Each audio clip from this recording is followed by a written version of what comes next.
Welcome to the Whitton Library community space, transformed in normal times by local people into a cinema, a theatre, a comedy or poetry club, and a place in which to share knowledge and interests, such as the history of our town.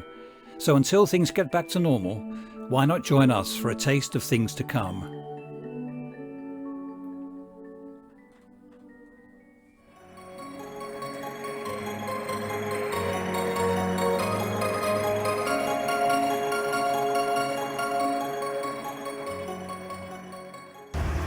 Hello, I am the Squire and welcome to the Squire Presents, and today we are in sunny Whitton to talk about the King of Whitton, Louis Kyezor, with Ed Harris, local historian, who's come to join me on this trip.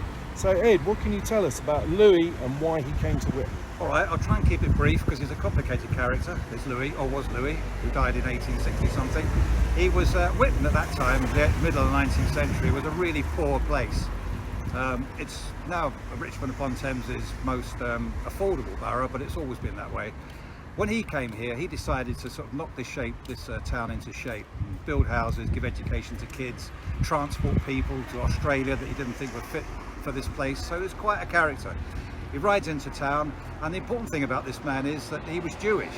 And in those days, of course, as it is now, there was a bit of prejudice going on about that. So in order to get work done, he did quite a lot on his own until he sort of sidled up with the local squire, and then things really started to move.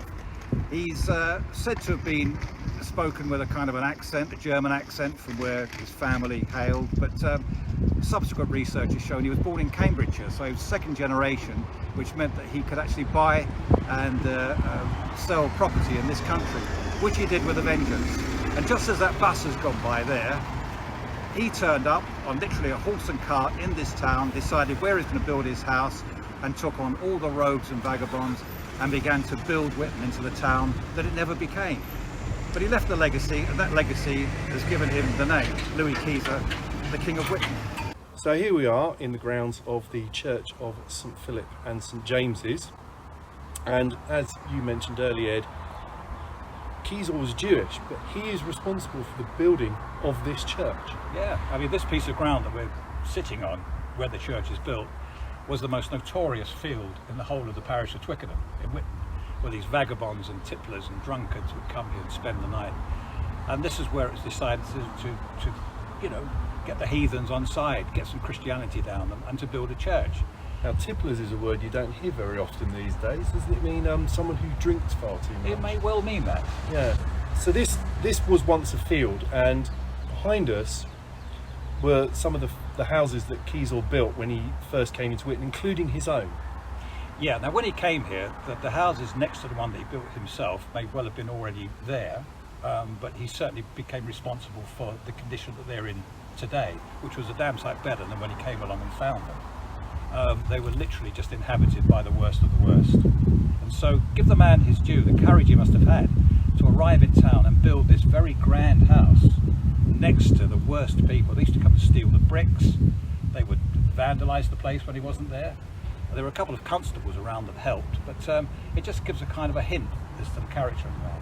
And really this was in the middle of nowhere, because if you come to Whitton today, it's quite hard to sort of see the defining borders between Twickenham and Hounslow just up the road. But back then there was clear definition. Whitton was tiny. The railway came through, but there wasn't a station here until the 1930s.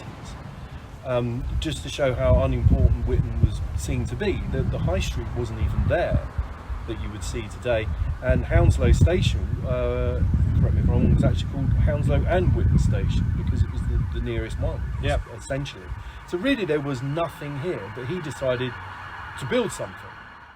What you've got to remember in those days was that Whitton was part of the breadbasket of London.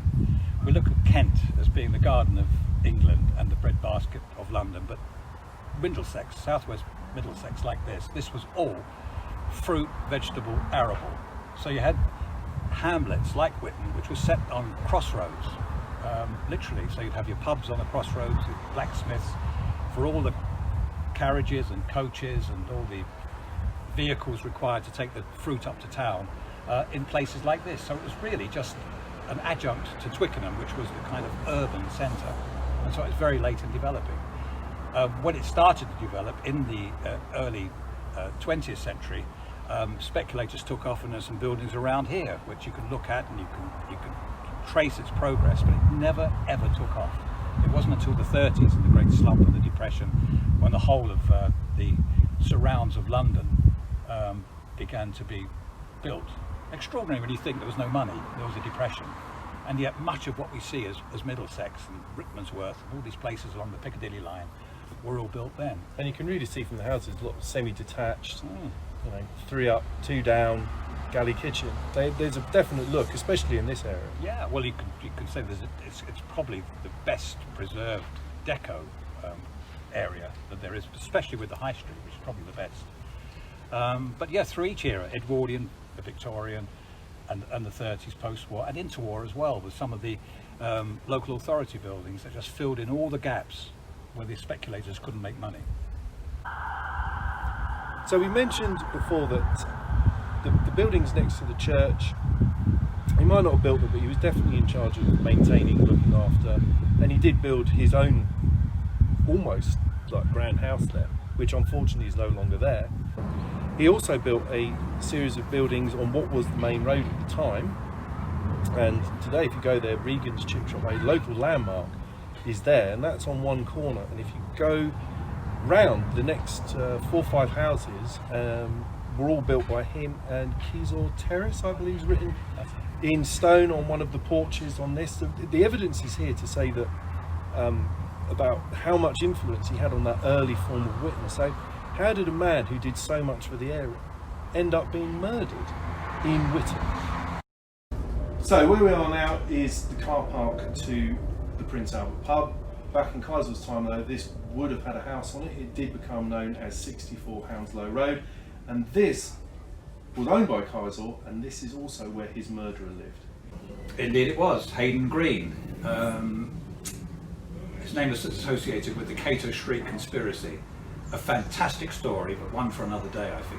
Yes, I think if we were to put that in, this video would go on for rather long. That's a film of its own right. Anyway, yes, the man was here under an assumed name, again to do with the conspiracy, but again for another day.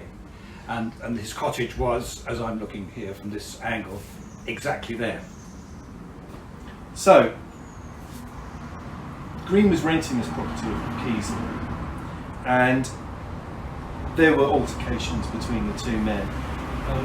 Green would spend too much time in the Nelson pub, as far as our research has been able to tell us. He would get drunk, and you know, Kyezor might have built the Prince Albert pub, or what became the Prince Albert pub, but he was part of the temperance movement, so drinking to excess was not something he enjoyed. And also, Green built something in the front, we're not too sure what it was, but it was called a nuisance. And might have been a structure that was ugly, or might have been something that Kyezor didn't like, but Kyezor said it either needs to be improved or it needs to be demolished. And so Green and Kyezor had a massive argument regarding what was going on here. And Kyezor said that he would get people to forcibly remove Green from the house unless he moved out the next day. That's right. Well, the short of it is they had an altercation. And those days, even Kyezor would walk around the village with 2 pistols in his belt. So having pistols about your person wasn't an uncommon thing. Hayden Green was so annoyed with his landlord's attitude that he came out into the road behind us here, where you could hear that traffic, and shot him in the stomach.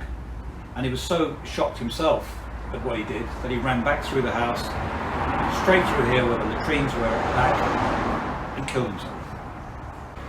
So the shot that killed Green killed him straight away, but Kyezor's shot, it took him 15 hours to die, and even though there was a doctor called to try and save his life, the doctor couldn't do anything. Medicine at the time, very basic.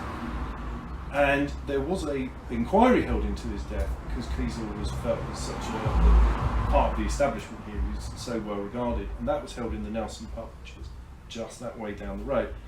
And it said that the murderer was suffering from temporary insanity, was the verdict. So just to show how highly regarded he was in this area, the funeral for him was quite spectacular. It was. I mean, and it really sums up the man's time in Whitton, as we talked about before, being a Jew, building a church, building houses, being every inch the Englishman, but never quite pulling it off. His main confederate in all of this was Gosling Murray, the holder of the Whitton Park estate, which is the biggest landowner in the territory here, and his friend.